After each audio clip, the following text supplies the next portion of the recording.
Hello, good morning, everybody. This episode is called Pureland. It's part of a series of insights that I have labeled under It Takes a Buddha to Become a Buddha. So, what is the Pureland? I have pestered a lot of people, teachers about this, and they have given me some answers that I have considered. Okay? So, for some people, the Pureland is actually a place.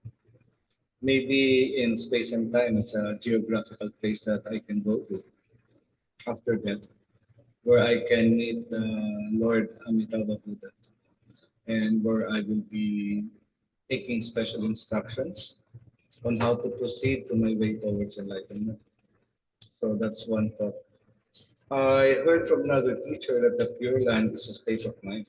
It's actually entering an enlightened mind, a mind that is clear and pure, that I can see things as they really are, the thusness of things. So it's really a state of mind, an awakened state of mind. And then there's this idea that I got from uh, Venerable Chui, who said that the Pure Land is where the Buddha is. Wherever there's a Buddha, the Pure Land is there. So I'd like to talk about the Pure Land and regarding my reflections and insights about the Pure Land. I do believe that there is a Pure Land. I'm really not sure though if it's some place that you go to, like change in geography or a place to go to another dimension perhaps. It can be. Why not? I would be delighted to find out if there really is such a place that we can go to. But for me, the Pure Land is basically a place wherein the Dharma is studied under a Buddha. And the Buddha, in this case, now might be a bodhisattva, or it can be a representative of the bodhisattva. In the case of a teacher who belongs to uh, a lineage, an authentic lineage that teaches Buddhism as it should be.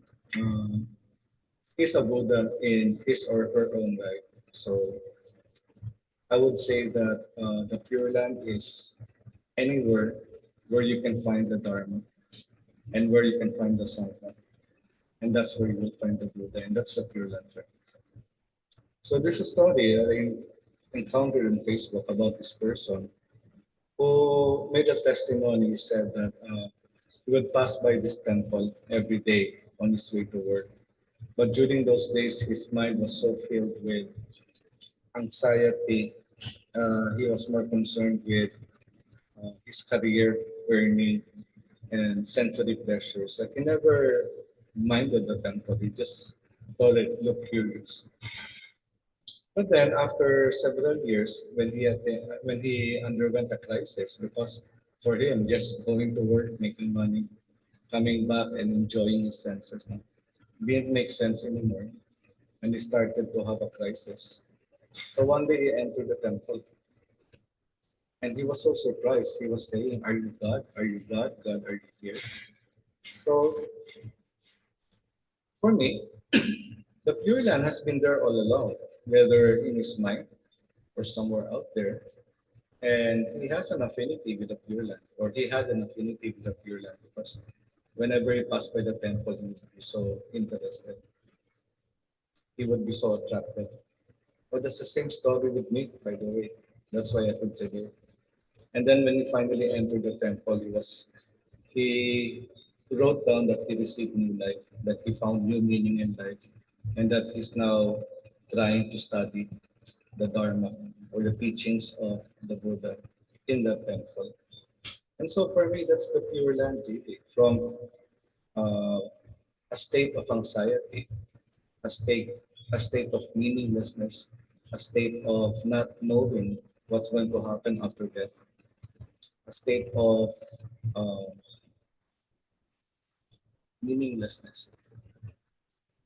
this person was able to enter some kind of a Pureland, a place where he can understand his life more clearly, and a place where he can learn from teachers who are, as I've said, representatives of the Buddha. And so for me, I would say it doesn't really matter if the Pure Land exists, like it exists in space and time, or even in another dimension, or it's just a state of mind, or it may be any place where you can find the Dharma and the teachings. And I'm referring to temples. For me, that's all. It's all the same. Why not? Because the Pure Land is empty, and in the depths of its emptiness, it can manifest itself very, very creatively. It can be a marvelous place, like a nice place where you have uh, trees growing crystals that can also sustain or nourish life, no? Like food.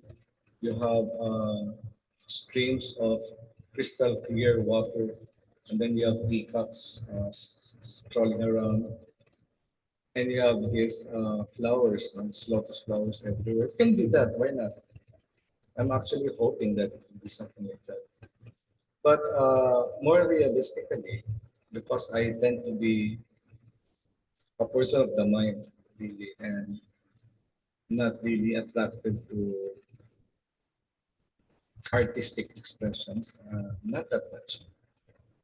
I really think that the Pure Land it can be a place like that, but I think it's really just a higher state of being that you can get while visiting a temple, listening to the Dharma, talking to practitioners, and learning about the Buddha, his life and his teachings.